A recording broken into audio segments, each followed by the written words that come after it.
그래서 6장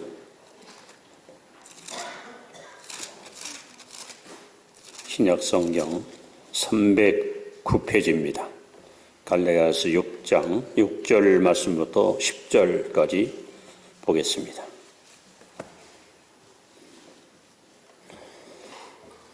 교독합니다. 가르침을 받는 자는 말씀을 가르치는 자와 모든 좋은 것을 함께하라.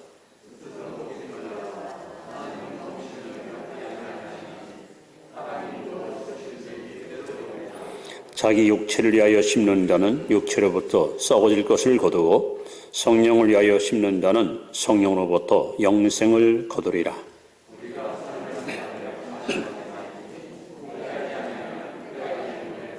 같이 봅니다. 그러므로 우리는 기 있는 대로 모든 이에게 착한 일을 하되 또 믿음의 가정들에게 할지니라. 아멘. 함께 예배드려서 행복합니다. 항상 은혜와 진리가 충만하시길 바랍니다. 저 경원이야? 아이고, 잠깐 일어나. 우리 남경원 군이 군에 가서 국방 의무를 잘 마치고 어제 제대했답니다. 수고했습니다. 감사합니다.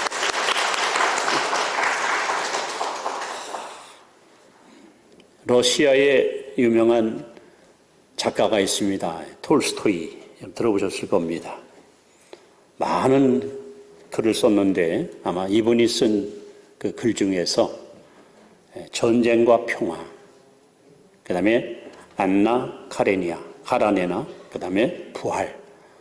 명작이죠. 유명한 소설입니다. 이 사람이 쓴 그 여러 소설 중에 단편 소설이 있어요. 그 소설 제목이 바보 이반이라 하는 책입니다.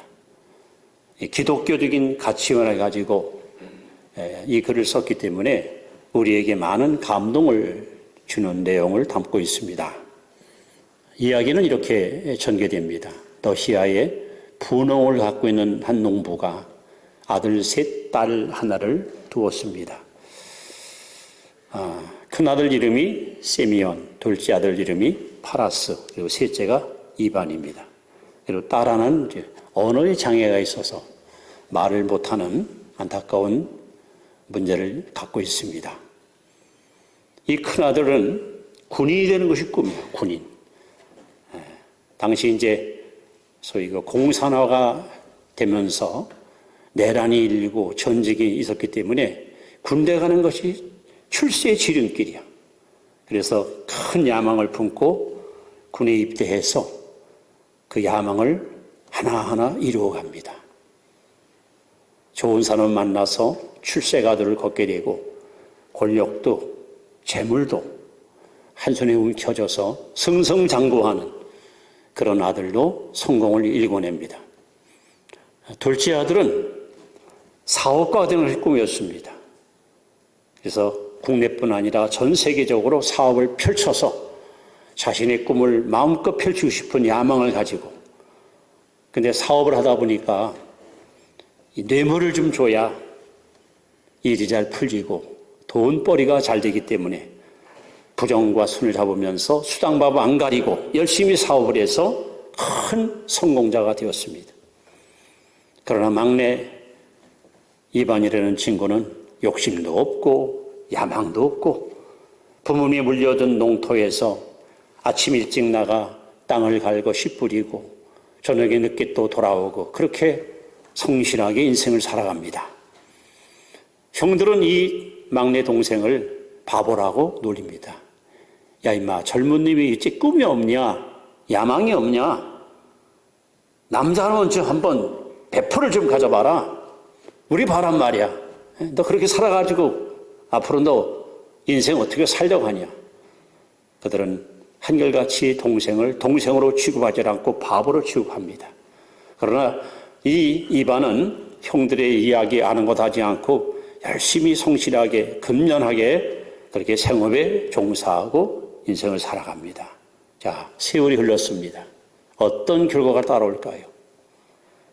큰형은 부정부패에 연루돼 가지고 재산을 몰수당하고 감옥에 들어가서 옥고를 치르고 나옵니다. 둘째 또한 정신유착에 연루돼 가지고 결국 재산을 전부 뺏기고 알거지가 돼서, 그래서 형들이 둘이 털레털레 고향으로 찾아옵니다. 길에 곳이 없습니다. 의지할 데도 없습니다. 맨날 바보라고 취급하던 동생 앞에 가려니 자존심도 상합니다. 그럼 어찌합니까? 살아야죠. 그들이 찾아올 때 동생은 달려가서 형들을 따뜻하게 품어주면서 잘 오셨습니다, 형님들. 제가 형님들 도울 테니 우리 함께 고향에서 같이 사십시다. 그리고 한 가지를 제안합니다. 저희 집에서 사는 것은 얼마든지 제가 허용하지만 한 가지 약속만 꼭 해주십시오. 이것만 지켜준다면 저는 아무 말 없이 형님들을 받아주겠습니다. 그 약속이 뭐냐? 우리 집은 손에 굳은 살이 박힌 사람만 좋은 식탁에서 맛있는 음식을 먹을 수 있습니다. 이 약속을 할 수 있겠습니까? 만약에 굳은 살이 배지 않으면 모든 사람이 다 밥을 먹은 후에 맨 마지막에 남은 음식을 갖고 먹어야 됩니다. 이거 하나만 약속해 준다면 형님들을 제가 받아주겠습니다. 여러분, 얼마나 성경적인 멋진 내용을 담고 있지 않습니까? 예수님이 요한복음 5장 17절에 내 아버지께서 일하시니 나도 일한다. 또 데살로니가 후서 3장 10절에 보시면 일하기 싫거든 먹지도 말아라. 사람들은 정직하고 근면하고 성실히 사는 길을 가야 되는데 자꾸 잔머리 굴리고 유행을 바라고 일확천금을 꿈꾸고, 그래서 여러분 스스로 불행의 늪에 빠지는 일들이 우리 주변에 얼마나 많습니까? 바야흐로 지금은 추수의 계절입니다. 모든 만물은 때가 되면 열매를 맺히고, 우리 인생도 마찬가지입니다. 아침에 눈을 떠서 저녁에 잠들 때까지 우리는 매일같이 생각으로 또는 입술로 혹은 행동으로 씨를 뿌리고 살아갑니다. 지금 여러분이 걷고 있는 행복의 씨는 그 씨를 뿌렸기 때문에 열매를 여러분이 거둔 것입니다. 지금 여러분이 안고 있는 불행의 씨는 불행의 씨를 심었기 때문에 그 결과를 우리는 맛보고 있는 겁니다. 추수의 원리는 참으로 심오합니다. 오늘 이 본문을 통해서 심은 대로 거두리라 하는 이 말씀의 의미의 세 가지 중요한 영적 교훈을 여러분 앞에 소개하려고 합니다. 제일 먼저 우리는 7절 말씀을 통해서 추수의 원리를 알아야 됩니다. 추수의 원리. 자, 우리 한번 7절 말씀을 다시 한번 읽습니다. 시작. 스스로 속이지 말라. 하나님은 업신여김을 받지 아니하시나니 사람이 무엇으로 심든지 그대로 거두리라. 이것이 추수의 원리예요. 심는 대로 걷는 거야. 흔히 말한 대로 콩 심은 데는 콩 나지 팥이 나지 않습니다. 팥 심은 데 팥 나지 콩이 나지 않습니다. 악을 뿌리고 선을 어떻게 걷습니까? 거짓을 뿌리고 진실을 어떻게 걷습니까? 무엇으로 심든지 그대로 거두리라. 저는 많은 사람들을 만나고 삽니다. 근데 만나는 사람 가운데 거의 한 3분의 2 정도가 입만 뻥끗하면 불평을 해요. 정부를, 나라를, 직장을. 감사보다는 불평을 많이 해요. 왜 저 사람들이 이렇게 불평할까? 왜 툭하면 원망을 저렇게 퍼부을까? 그 사람들의 특징이 하나 있더라고요. 그것이 뭔지 아십니까? 심지도 않고 거들고만 하는 거예요. 의무는 감당 안 하고 권리만 찾으려고 해요. 일은 조금 해놓고 월급 많이 받으려고 해요. 땀 흘리지 않고 열매를 갖다가 기대하고 있어요. 정직하게 살지 않으면서 남의 부정직을 비판합니다. 비양심으로 살면서 남의 거짓을 여러분 조롱합니다. 이런 사람들이 항상 입만 뻥긋하면 남을 탓하고 불평하고 살아갑니다. 여러분, 세상에서 가장 부끄러운 사람이 누굴까? 자기에게 속는 거예요. 스스로 자신을 속이는 거예요. 여기는 성경에 뭐라 써있습니까? 하나님은 업신여김을 받는 분이 아니에요. 지금 여러분이 거둬들이는 열매는 여러분이 뿌렸던 씨의 결과예요. 그러므로 우리는 오늘 어떤 씨를 뿌리냐에 따라서 앞으로 5년, 10년 후에 그 열매를 우리는 또 거둬들입니다. 여러분, 성경에 많은 인물이 등장하지만 속임수에 능했던 사람 있죠? 바로 야곱입니다. 야곱의 생애를 여러분 한번 잘 분석해 보세요. 얼마나 교활한 사람입니까? 얼마나 속임수에 능한 거짓의 대명사입니까? 그는 수단 방법을 가리지 않고 남을 속여서 남의 것을 독차지하는 탐욕의 사람이었습니다. 그는 형을 속였습니다. 형의 약점을 이용해서 장자권을 뺏어갑니다.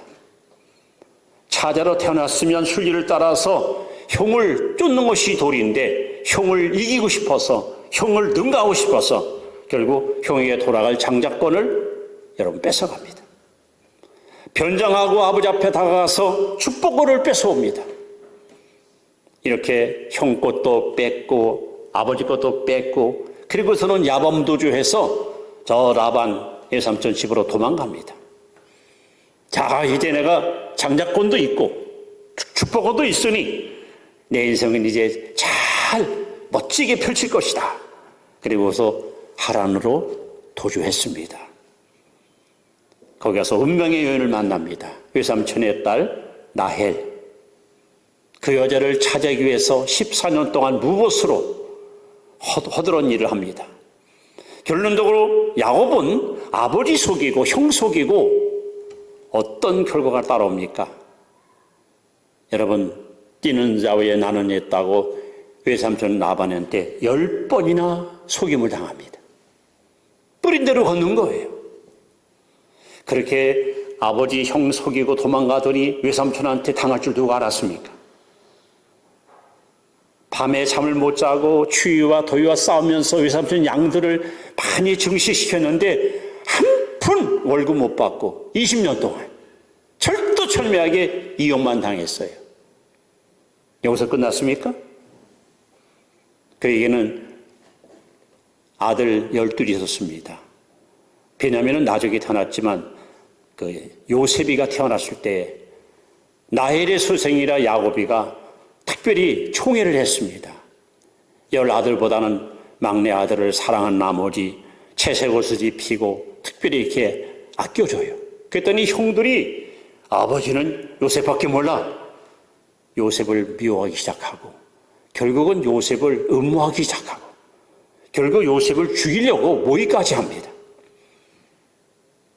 결국 세겜 땅으로 양들을 치러 갔을 때 요셉이가 신부로 왔는데 형들이 요셉을 구덩이에 매장시키려다가 큰형 루벤이 죽이진 말자 해서 아라비아 상인에게 은 20냥의 노예로 팔아먹습니다. 그리고 나서 요셉의 옷을 벗겨 거기다가 양의 피를 묻혀가지고 집에 와서 아버지 이거 요셉 옷 아니에요? 어디 보자. 이거 요셉 옷인데 어찌 된 거냐. 우리 오다가 주웠는데 아마 짐승한테 먹혀 죽은 모양입니다.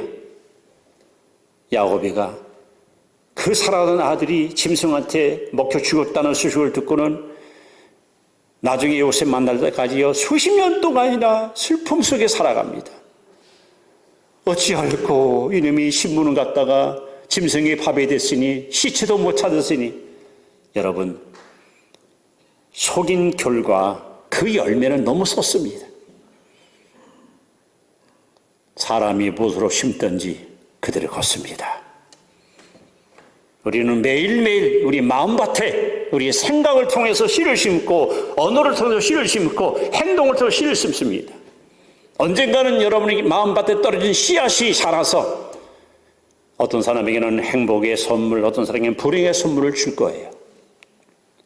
그러므로 추수의 원리를 정확하고 확실하게 기억하십시오. 사람이 무엇으로 심든지 그대로 걷습니다. 이거는 절대로 불변의 법칙입니다. 자, 두 번째 우리가 깨달을 교훈이 또 하나 있습니다. 그것은 뭐냐? 8절입니다. 8절 말씀 보시면 같이 봅니다. 자기 육체를 위하여 심는 자는 육체로부터 썩을 것을 거두고 성령을 위하여 심는 자는 성령으로부터 영생을 거두리나. 여기 보면 두 번째 추수의 종류, 두 종류가 있습니다. 추수의 종류가 두 가지가 있어요. 바로 영적인 추수가 있고 육적인 추수가 있습니다. 그리고 오늘 본문을 잘 보세요.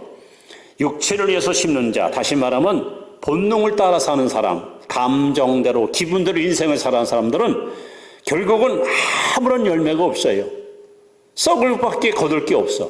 그러나 성령을 쫓아서 씨를 뿌린 사람들은 반드시 영생의 열매를 걷습니다. 우리가 이 말씀을 볼 때에 육체를 위해서 심는 자는 예수 안 믿는 사람이고 성령을 위해서 심는 자는 예수 믿는 사람이다. 천만에요. 이건 갈라디아 교인들에게 한 말씀이에요. 여러분들이 예수님을 구주로 믿고 건너하는 순간에 우리 안에는 두 개의 생명이 공존합니다. 부모에게 물려받은 옛 생명, 하나님이 주신 새 생명, 이 두 생명이 공존해요. 그래서 옛 생명은 넓은 길을 가고 싶어. 넓은 길. 주일이고 뭐고 다 때려치고 단풍놀이 가고 싶고 친구들 한잔 마시고 싶고 어디 가서 그냥 마음껏 즐기고 싶고. 그러나 새 생명은 무슨 소리야. 예배드려야지, 기도해야지, 은혜 받아야지, 하나님 말씀대로 살아야지. 우리 안에서 이 두 세력이. 그래서 여러분 갈라디아서 5장 16절에 보시면 너희는 성령을 쫓아 행하라. 육체의 소욕은 성령을 거스리고 성령의 소욕은 육체를 거스리고. 이 둘이 이 속에서 막 싸우는 거예요. 오늘 여러분들은 성령을 쫓아 순종하고 이 자리에 나왔기 때문에 여러분은 믿음으로 이미 승리한 승리자입니다. 로마서 8장 5절에도 육신을 쫓는 자는 육의 일을, 영을 쫓는 자는 영의 일을 생각하나니 육신의 생각은 사망이요 영의 생각은 생명과 평안이라. 육신 있는 자는 하나님을 깊이 할 수 없나니 이는 하나님의 법에 굴복치 아니할 뿐 아니라 할 수도 없습니다. 여러분 안에 새 생명과 옛 생명이 공존하는데 여러분들이 만약에 옛 생명을 쫓아서 인생을 살아가면 우리는 썩을 것밖에 아무것도 소득 없는 부끄러운 인생을 사는 거예요. 성령을 쫓아 우리가 순종하면 여러분들은 넘치는 은혜의 열매를 맺히는 겁니다. 그렇다면 우리가 어떻게 살아야 부끄럽고 후회하는 인생이 아니라 정말 알차고 결실 맺는 인생을 살 수 있을까? 인생의 목표가 확고해야 됩니다.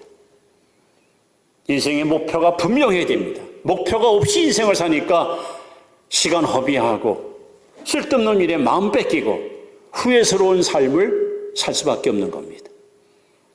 그럼 우리가 어떤 목표를 가지고 인생을 살아야 우리는 많은 열매를 맺는 하나님께 칭찬받는 인생이 될 수 있을까요?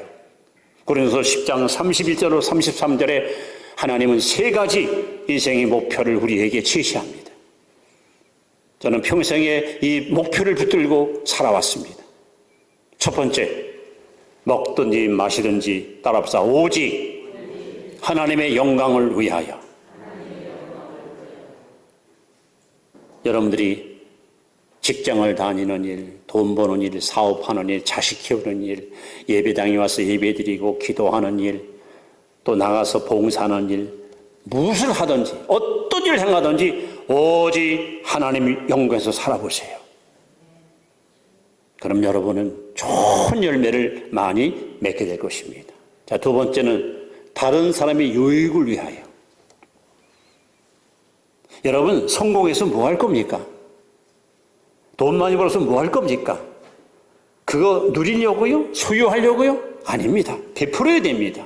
유익을 주고 남에게 여러분 도움을 주고 남을 행복하고 남을 성공시키고 이것이 여러분 행복한 인생입니다. 세 번째는 많은 영혼을 구원하기 위하여. 그래서 우리는 선교하는 겁니다. 우리는 복음을 전하는 겁니다. 성령을 보급하고 성서를 파송하고 이 확고한 세 가지 인생 목표를 갖고 있으면 우리는 성령을 쫓아 살 수 있는 거예요. 언젠가 여러분도 저도 하나님 앞에 가서 내 인생의 결산의 날이 와요. 하나님은 특히 세 가지를 여러분 앞에 물을 겁니다. 첫째, 내 몸을 어디에다 썼느냐 하는 겁니다. 여러분의 몸을 어디에다 썼느냐, 내 몸이 주도 어디에 많이 가 있었느냐. 올 한 해 동안 여러분 모든 공예배에 열심히 참석하셨습니까? 하나님 주신 사명의 자리에서 최선을 다했습니까? 로마서 12장 1절에 너희의 몸을 하나님이 기뻐하시는 거룩한 산제사로 드리라. 두 번째, 너희 시간을 어디 썼느냐. 시간. 하루 24시간, 1년 365일 여러분 그 소중한 시간을 어디에다 썼습니까? 어디에 투자했습니까? 주를 위해서, 이웃을 위해서 얼만큼 여러분들이 아낌없이 그렇게 여러분 투자해 보셨습니까? 아니면 순전히 내 자신의 쾌락과 내 자신의 만족을 위해서만 시간을 썼다면 여러분들은 좋은 열매를 결코 맺지 못합니다. 세 번째는 물질, 소위 돈 어디다 썼느냐. 많이 버는 거 하나님 관심 없어요. 어디 쓰느냐, 이것이 하나님의 제일 관심사입니다. 저를 위해서 얼마나 하나님께 드렸습니까? 구제하고 나누고 베풀고 선교하는 일에 여러분 얼만큼 투자해 보셨습니까? 이렇게 몸도 시간도 물질도 올바로 쓰기 위해서 인생의 목표가 확고해야 되는 거예요. 목표가 없으니까 몸도 마음대로 방종, 타락,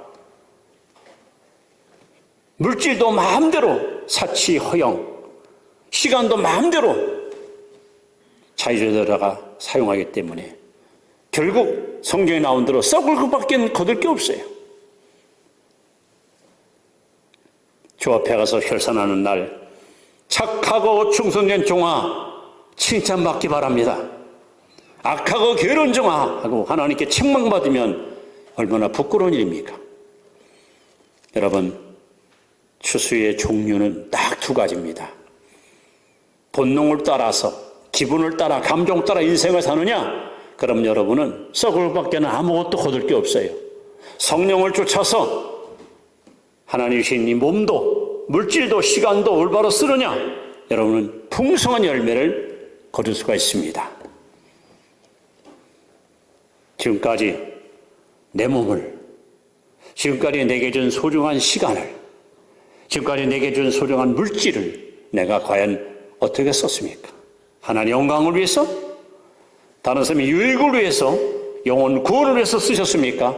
여러분들은 정말 복 있는 인생을 살아온 것이고 앞으로 더 많은 열매를 여러분은 선물로 받게 될 것입니다. 그러나 하나님의 영광도 이웃의 유익도 영혼 구원도 관심 없이 순전히 내 자신의 욕심을 채우려고 몸과 물질과 시간을 썼다면 여러분들은 후회스러운 인생으로, 인생의 실패자로 그렇게 전락하고 말 것입니다.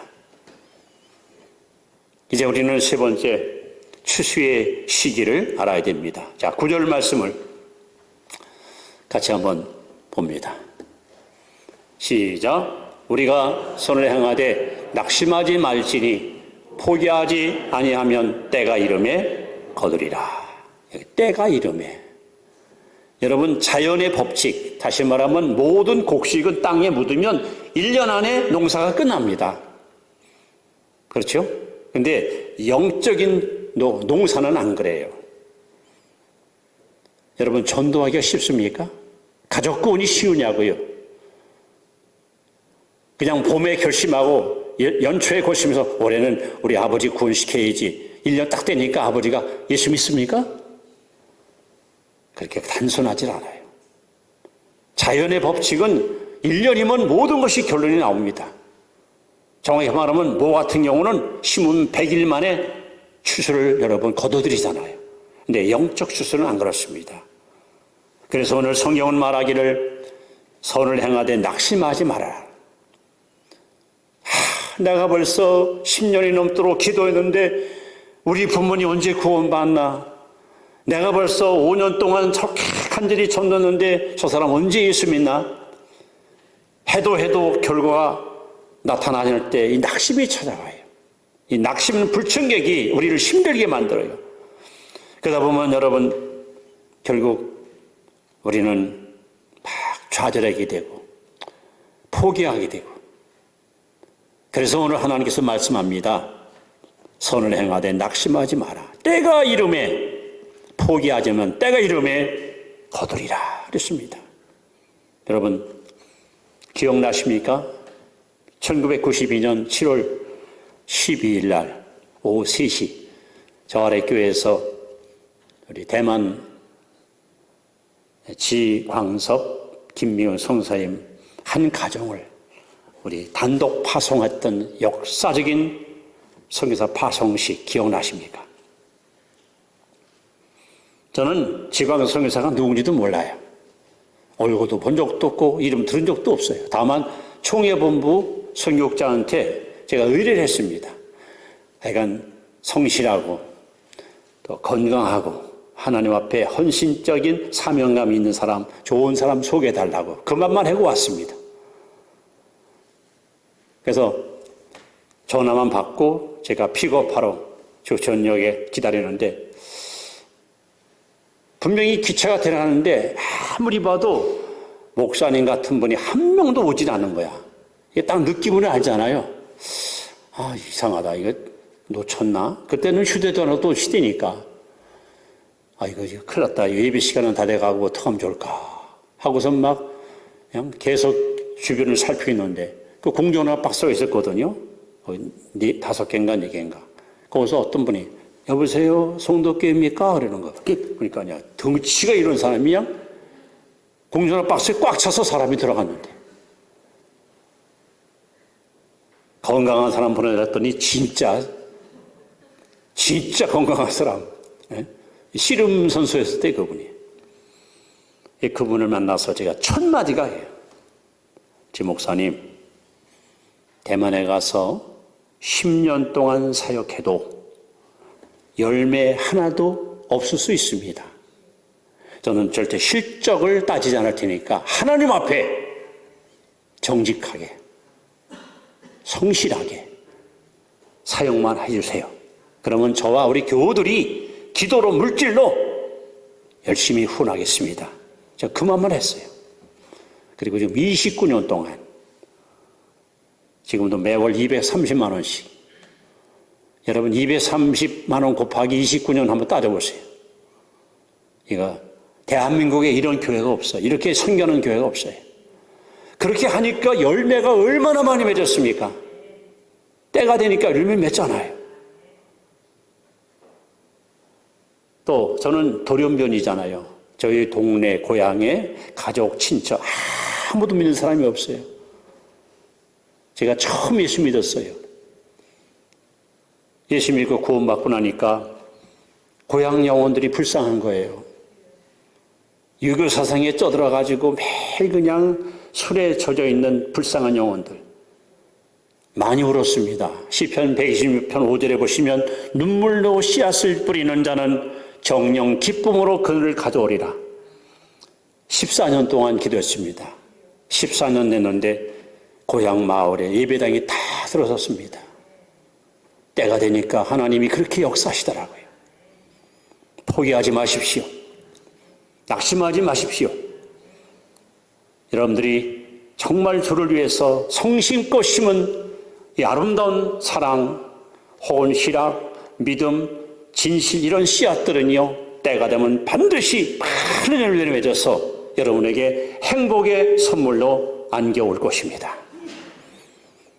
그래서 전도서 11장 1절에 보시면 이런 말씀이 있습니다.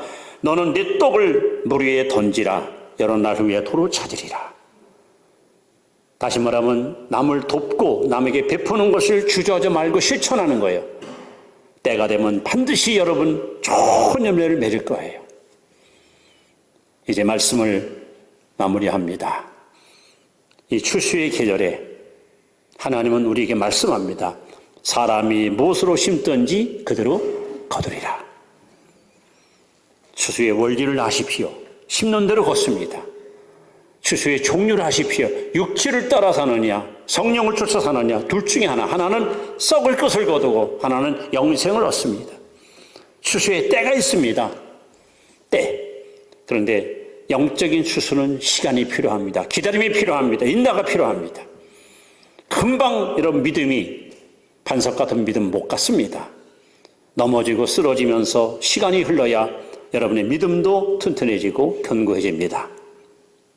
예수님은 요한복음 4장 35절에 이렇게 말씀합니다. 눈을 들어 밭을 보라. 여러분 눈을 들어보세요. 그리고 밭을 보십시오. 어떤 밭? 여러분의 마음밭을 보십시오. 마음밭. 내 마음밭은 길바닥은 아닌가? 돌짝밭은 아닌가? 가시덤불은 아닌가? 정말 하나님 원하시는 옥토와 같이 좋은 밭인가? 하나님 말씀이 내 마음밭에 심어지면 30, 60, 100배 열매를 맺고 지금 살아가는가? 아무런 열매도 없이 세월만 허송세월을 보내지 않았는가? 마음밭을 잘 살펴보세요. 둘째는 교회밭을 한번 보세요. 여러분이 속해 있는 주일학교 학생회, 청년회, 남성회, 여성회, 기관, 구역, 가정, 교회 어느 구석에는 잡초가 무성하고 어느 구석은 땅이 너무 굳어 있어서 씨를 심어도 싹이 나지 않는 그런 기관은 없는가? 여러분 잘 살펴서 기관은 기관대로, 구역은 구역대로 활성화되도록 여러분 교회밭에 열심히 내는 일꾼으로 봉사하시기 바랍니다. 우리는 눈을 들어 세상 맛을 바라보세요. 세상 맛. 지금 이 아시아를 비롯한 지구상에 예수 모르는 영혼, 하나님이 누군지 전혀 모른 채 죄악 가운데 빠져서 지옥불로 빠져가는 영혼이 얼마나 많습니까? 주님은 오늘도 안타깝게 말씀합니다. 누가 나를 위하여 갈고? 누가 나를 위해서 갈고? 여러분이 정말 눈이 떠 있는 영적으로다가 은혜가 충만한 성도라면 우리는 이렇게 대답합니다. 주여 내가 여기 있나이다. 내가 여기 있나이다. 나를 보내소서. 그래서 지금 이 땅에 약 3만여 성도 사람들이 전 세계 170개국에 여러분 흩어져서 그 코로나와 싸우며 각종 질병과 또 내정 있는 전투 현장에서 목숨 걸고 복음을 전하는 성도 사람들의 희생과 피와 눈물과 땀이 얼마나 진하게 감동을 주는지 모릅니다. 여러분 다시 한번 눈을 들어서 밭을 보세요. 나는 지금 무슨 열매를 맺고 있는가? 추수의 계절 하나님은 우리에게 말씀합니다. 사람이 무엇으로 심든지 그대로 거두리라. 오늘부터 다시 결심하세요. 성령을 쫓아 정말 좋은 씨를 많이 심으세요. 그래야 여러분 앞으로 5년, 10년 후에 여러분이 아니면 여러분 후대들이라도 열매를 많이 거둘 거예요. 나쁜 씨를 심어놓고 좋은 것을 기대하는 것은 이거는 절대 잘못된 생각입니다. 참으로 심도로 걷는 것은 불변의 법칙입니다. 만고의 법칙입니다. 이거는 믿는 사람뿐 아니라 안 믿는 사람도 똑같이 해동되는 하나님의 참으로 오묘한 진리의 말씀입니다. 바라는데 여러분 좋은 씨를 잘 심고 잘 가꾸어서 오늘보다는 내년보다는 후년 여러분의 생애가, 여러분의 가정, 여러분 직장, 여러분의 삶이 더 풍성한 열매가 많이 맺어지는 행복의 주인공으로 살아가기를 주 이름으로 축원합니다. 기도하겠습니다.